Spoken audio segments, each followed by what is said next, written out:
Reels वाली बहू।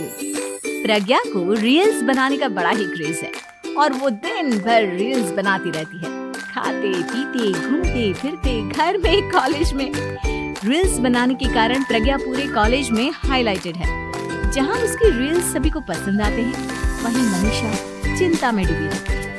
एक रोज जब खाते हुए प्रज्ञा रील्स बना रही होती है, तब मनीषा कहती है, एक मिनट भी चैन नहीं है इस लड़की को।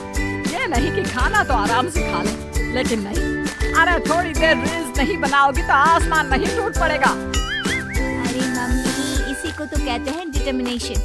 तुम नहीं समझोगी ये सब। भगवान, इस लड़की को सद्बुद्धि दे। जब देखो तब टेढ़ा बाका मुंह बनाती रहती है। मनीषा की बात का प्रज्ञा पर जरा भी असर नहीं होता और वो खाते खाते रील्स बनाती रहती है। दिन बीतने लगते हैं और देखते देखते प्रज्ञा का कॉलेज भी खत्म हो जाता है। आए दिन कोई ना कोई मनीषा को प्रज्ञा की शादी करवाने का सुझाव दे जाता है।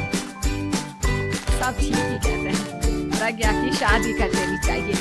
अपने घर के काम काज में व्यस्त हो जाएगी तो खुद ही ये रील्स और नाच गाना बंद हो जाएगा। मनीषा और प्रज्ञा के लिए एक अच्छा लड़का ढूंढती है और लगी विकी का रिश्ता प्रज्ञा को मिला था, जिसने प्रज्ञा को उसकी रील्स देखकर पसंद कर लिया था। अगले दिन विकी अपने माता पिता के साथ प्रज्ञा के घर पहुंच जाता है और प्रज्ञा साड़ी पहने हाथों में चाय की ट्रे लिए उनके सामने आती है। जब विकी को पसंद है तो हमें भी बहू पसंद है। बहन जी, आप बारात की तैयारी कीजिए। एक बार लड़का लड़की अकेले में बात कर ले तो अच्छा रहेगा। हाँ हाँ, क्यों नहीं। मनीषा विकी को प्रज्ञा के कमरे में भेजती है, जहाँ प्रज्ञा पहले से ही रील्स बना रही होती है। तभी विकी कहता है, आ गए आपके साजन जी। हमारे साथ ये रील्स कंप्लीट करती तो और भी अच्छा रहता। अच्छा जी, आप आ ही गए हैं तो बना ही लेती हूँ आपके साथ।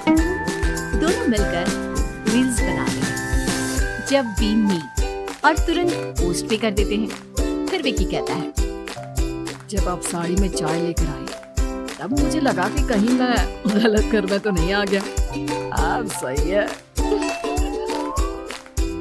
दोनों की शादी पक्की हो जाती है और शादी के दिन भी प्रज्ञा रील्स बनाने से चूकती नहीं। यहाँ तक कि बारात के समय भी नाचते हुए रील्स बनाती है। सभी लोग प्रज्ञा की तारीफ के फूल बांध देते हैं और प्रज्ञा नाचती गाती अपनी ससुराल चली जाती है। सब कुछ अच्छा चल रहा होता है।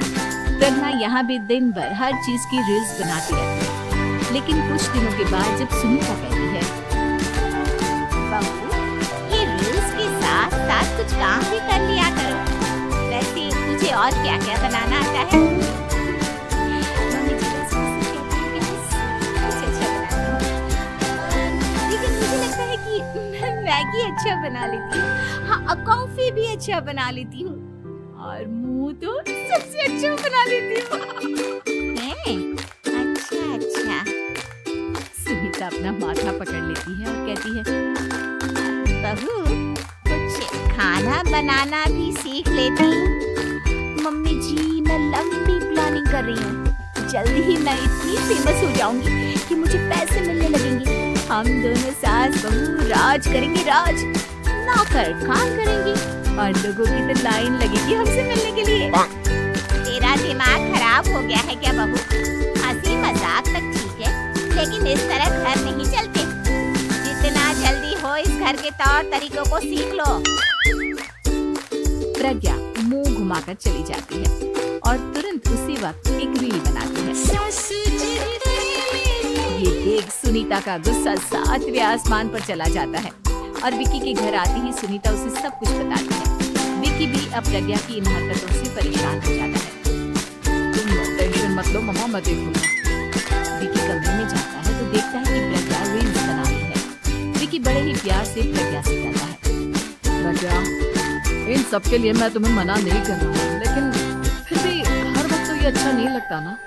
समझने की कोशिश करो, मुझे भी तुम्हारा थोड़ा वक्त चाहिए। मैं जब ऑफिस से आता हूँ तो मुझे समय देने की जगह किसी में लगी रहती है। तुम ज्यादा ही सोच रहे हो। तुम भी मेरे साथ रील्स बनाओ ना।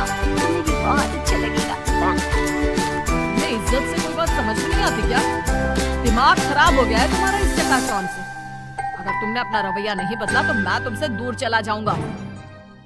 तुम ही रिश्ता लेकर आए थे, मुझे लड़कों की कमी नहीं थी और ना आज है। विकी दरवाजा पटक कर चला जाता है। धीरे धीरे विकी प्रज्ञा से दूर होता जाता है। एक रोज मनीषा प्रज्ञा के ससुराल उससे मिलने जाती है। तब सुनीता उससे कहती है, बहन जी, अब आई हैं तो कुछ दिन यहाँ रहकर जाइएगा, आप ही का घर है। हाँ मम्मी, बहुत दिन हो गए तुम्हारे साथ एक भी रील नहीं बनाई मैंने। प्रज्ञा तुरंत अपने फोन में रील्स ऑन कर देती है। ये सब मुझसे नहीं हुआ। मेरा ये भूत अभी तक नहीं उतरा क्या? बहन जी आप कुछ कहती नहीं क्या इसे? जब आप ही कुछ नहीं कर पाई तो मैं कर ही क्या सकती हूँ। सास तो वैसी ही बदनाम है। शाम को घर की लाइट चली जाती है और मनीषा प्रज्ञा से कहती है, मेरे घुटनों में बहुत दर्द हो रहा है, तू लाइट का कुछ इंतजाम करना बेटा। अच्छा कैंडल जला देती हूँ मम्मा।